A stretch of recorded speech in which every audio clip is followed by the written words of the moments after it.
Welcome to As the Key Turns. My name is David Lehman, and I'm here to talk to you today about some of the things that happened to me here in Guyana. People ask me about this place all the time. How come you moved here? All that stuff. And I'd like to tell you a little bit about some of the things here. Got some notes on my phone, so I'll be referring to them so I don't skip over anything. First of all, everything here is a secret. These people are very secretive. They play their cards very close to the vest. The wife of the owner, well, I guess she's part owner too, of the owner of the local hardware store where the Canadian guy works at, where I go all the time, told me that the reason everything here is a secret is because these people are selfish and they don't want to help anyone. And that could be true. That could be part of it. I mean, if you ask them anything, like, you know, how much is the rent in a building like this? They won't tell you. If you ask them how a business thing works, you're not going to get an answer. I hear something coming. Oh, good. Big truck back there. They do a lot of construction here in Guyana. Since ExxonMobil moved in, there's a lot of money from the top down. Now, it's not helping the average little guy. I mean, these government houses that they built out here, the average guy, the little guy, he's got to pay for it. So they built a government house and they've just bypassed the bank is all they've done. So it makes more money for the government as opposed to makes money for private industry. So that's what's going on here with all of this construction. Now, of course, they've got to have the truck go by. All right, so everything here is a secret. You can't get hardly anything out of anybody. My wife don't even like me to tell people that I'm going to go and do these videos or that I make these videos or anything about these videos because I talk about a lot of stuff from here in Guyana and, you know, it's a big secret and we can't talk about it. So, okay, whatever. I have my mother-in-law, we'll just call her the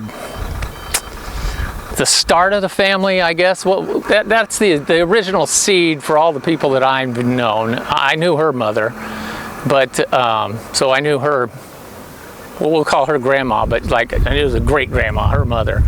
And my mother-in-law wanted the family to all work together and be very religious. You know, they're Muslim. They take their religion very seriously here. It's why I think it's funny when they Americans come here for, you know, oh, we've come to teach these people about God. It's like, no, you need to shut your mouth, American, and listen to these people about God. They deal with him every day. And in America, you keep God on a shelf and you dust him off once a week, and then you go do your God stuff. You know, I mean, you're not going to tell the folks here about God. You should shut your mouth and listen to them about their God. Anyway, the ExxonMobil people have a lot of stuff, money at the very top, and then that's trickling down to trickling down to the little guy here. And so, like, the government has built all these houses that you see around here. Probably not those. Those are private ones back there, but I'm looking at some over here. And in this thing that we're sitting in right now, this is called a scheme, and the government has divided up this old sugar plantation from the British times. I remember when this was all sugar. Not anymore. They still got the ditches and stuff. But anyway, they divided this all up. They built houses or are building houses on it, and then they're going to meet them out to people. A house here costs like $30,000, and the only reason I know that is because these people won't tell you because everything's a secret, but it's published in the paper and it tells you how much down that you got to put in, all that kind of stuff. So that's one thing that's going on. And this family that we have, or that I'm part of here, they're going into very religious, bordering on fanatical. So now all the grandchildren were sending them to a thing called a darloom, and a darloom is a religious school. Now they don't teach a lot of non-religious subjects, but they do teach religion. So they're experts at their religion, but as far as practical skills, or like say an American or Canadian high school student, not even close. So these children, when they graduate from this darloom, about the only thing they're good for is to be a meiji, a leader of the mosque, that kind of thing. And speaking of mosques, my brother-in-law, and this is common in Guyana too, this is a social thing. I go on a religious retreat with them, and we're at the mosque, and there's some people there from India. And the people from India, they come here to Guyana every 6 months or so as part of an exchange program that they do as far as like churches and religious organizations, so that the religion of Islam is always in the mainstream. In other words, you're not so isolated that you make up your own version of Islam. You know, you're still connected to the main stuff. Here's a puppy. Hi, puppy. So every 6 months or so they're here. Well, I'm not going to be here in 6 months. I plan on being in Europe for a vacation.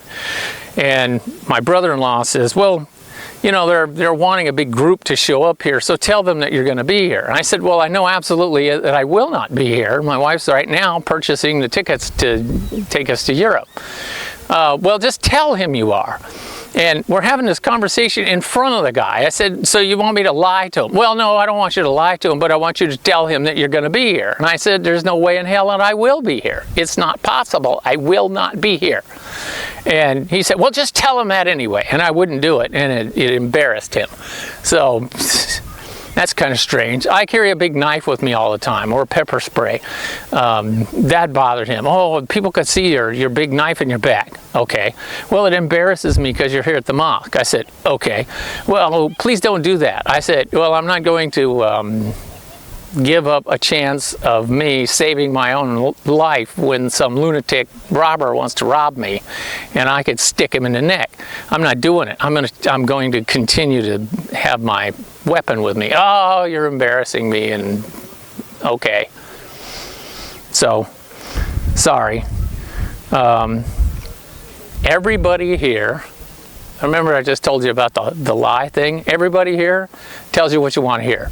It doesn't have to be the truth. They just have to tell you what you want to hear. So when you ask questions or something, oh yeah, that's the way it is.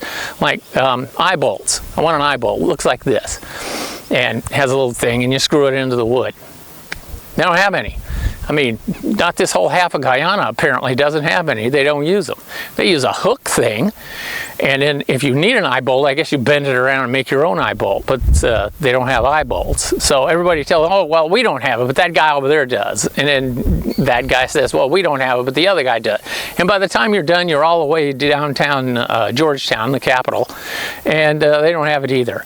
But everybody tells you that the other guy has it, just to get rid of you, I guess. And so, you know, you can't trust half of what they tell you. And they tell you some pretty funny stuff too, like I'm from the Dominican Republic, and I'm visiting here, meaning he's an illegal alien, and I'm having to go home, meaning he's being deported. And could I borrow like some money from you, and I'll send it to you in the mail? Yeah, okay. God, you know, I don't mind you trying to cheat me, but at least give me the courtesy of thinking that I'm not that stupid. You know, so that's funny. Like I said before, the GDP, it's not transferring down to the common man. So what you're going to hear about Guyana, and it's spelled G-U-Y-A-N-A. Oh, they're the fastest growing economy in the world. Yes, they are. But the common guy, the average guy, Mr. Joe, the people that live in the buildings behind me, most of that is not transferring down to them. Most of that's staying with the small elite, like it does in every country, staying with the small elite, and then of course they're sending it out to you know, outside bank accounts in Switzerland or something. And it isn't mostly trickling down. Now, recently they just had this giveaway, $100,000 Guyana to each person. That's $100,000 Guyana Now, a Guyana dollar is worth about 1/2 of a cent. So you figure it out. So they're giving out this like $500 to everybody, every citizen. So, or every adult citizen. I don't think they give it to children. So, yeah, they gave out $500 to everybody, which does nothing more than run up inflation. So if you've ever taken any course whatsoever of macroeconomics, you'll know that it's not really doing the common guy any good. So, but they do that, makes everybody happy, and you know, they get reelected. Now Guyana is doing what Venezuela did before it. Venezuela, the people there are moving here illegally. And my son said, holy crap, what kind of a hellhole must that be if they're moving to Guyana? Well, okay. And let's take a break for just a moment. Okay, off the break. So anyway, he said, what kind of hellhole must that be? And I would agree that Venezuela must be a hellhole. Well, what they did in Venezuela was when the price of oil was high, like now it's around $80 a barrel or so. When the price of oil is high, they banked on it. So they started doing all kinds of stuff, giving away free university education, free hospital care, free this, free that, free. They didn't build a lot of infrastructure so that during bad times, the people would have the infrastructure, like here in Guyana. They need to have reliable power, which they do not, and they need to have internet, reliable water, which they do not. They don't even have potable water. The water that comes out of the tap, you can't drink that, it'll kill you. You can't even brush your teeth with it. I mean, you could use it for everything that requires non-potable water, but that's all you get. And that's an improvement from when I was here 40 years ago. So, I mean, things are improving. Anyhow, what's going to happen, I can already see it. At some point, in the not too distant past, oil went down to $0 per barrel. As a matter of fact, you had to pay people to take your oil. Now, that would crush an economy like Guyana is today. It did crush Venezuela, and they've never really recovered. I mean, they're eating the dogs and stuff, you know. I mean, I talked to, a couple of years ago, I talked to all the people that were immigrating or sneaking over the border, however you want to say it, from Venezuela, and that's what they were talking about. You know, people were eating the dogs, and I mean, everything just fell apart. The government was unable to do anything, yet they retain all the regulations and the rules like they have here in Guyana. They got all kinds of rules. They got a rule against everything, just like they do in America. The only difference is here they don't enforce it. So you want to come out here and burn a tire, go ahead. Nobody says anything. You want to come out here and slaughter your cow and leave chunks of meat laying all over this place right here where I'm at, go ahead. Nobody cares.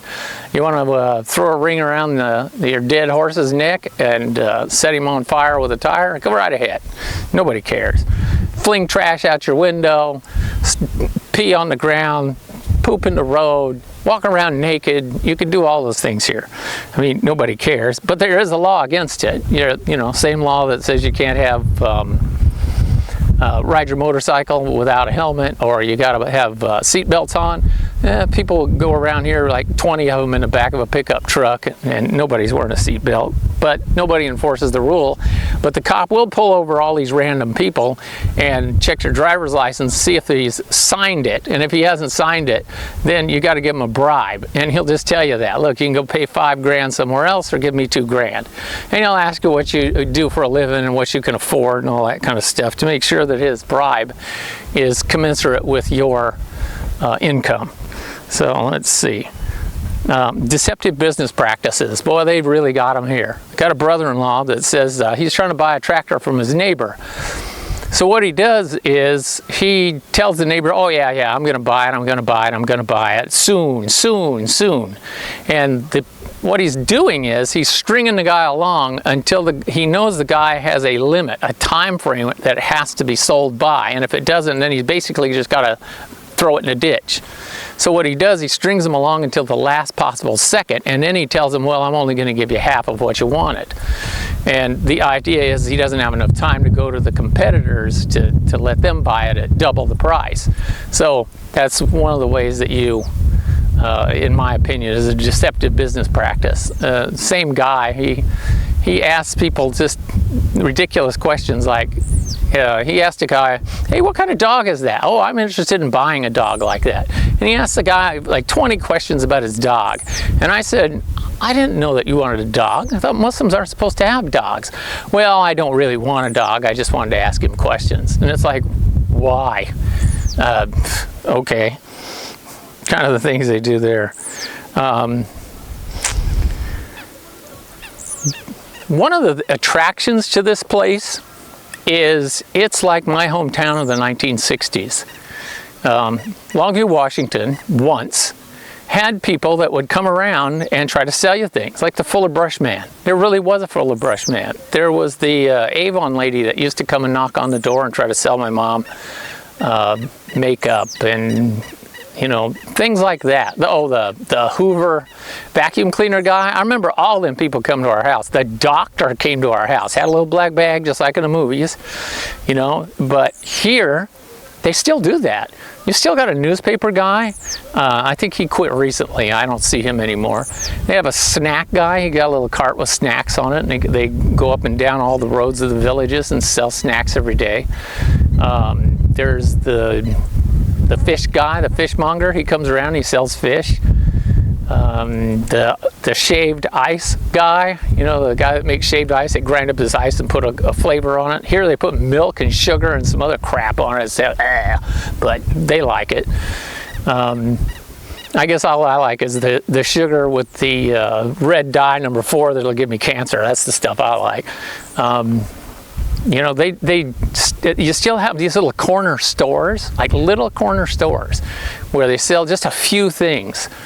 Maybe I can get some pictures of it and put them in here. The neighborhood hardware store, they're still here. All those things are still here, and I figured it out. It's the transportation here, but that's soon changing.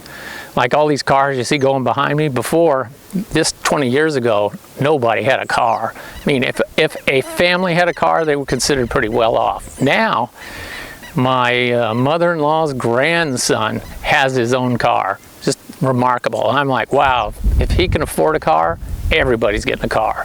So that's why you see all this traffic behind me. And that's why I'm way out here, away from my house, because it's like living on the freeway. I mean, this thing gets more traffic than a major freeway. Here goes another dog. Yeah, I think you can see him. There he goes, or she. So I think what's going to happen is all of that's going to go away like it did in my town, like the little grocery store. We called it the pink store because it was a house that somebody painted pink. It's gone. Used to go there and buy some apples when I was a kid, or candy, or used to hand the lady a note that says, my mom wants a pack of cigarettes, and she'd give it to me, you know, because we knew that's how it worked back then. You know, and of course 11-year-olds smoked too, so that's the way it was. Remember LSMFT, Lucky Strikes means fine tobacco? Well, that was them days. So Guyana is going to change here. Probably in the next 5 to 10 years, all that stuff's going to go away. And it's too bad. Reminds me of my hometown of when I was a kid, and that's one of the big attractions to the place here, is my hometown was when I was a little kid. I'm looking at my notes here, make sure I covered everything. Yeah, the small mom and pop shops are in every neighborhood. So that's pretty much it. That's kind of the update about, you know, Guyana and what I do here and stuff. I'm still working on my house. I'll probably be working on it until I'm dead. So, you know, I mean, that's nothing. Doing some trim, things like that. Now, if you like this video, or you want to hear more about prison videos, then hit the subscribe button. Promise it won't kill you, and by all means, hit the thumbs up, will you? It really helps. Thank you.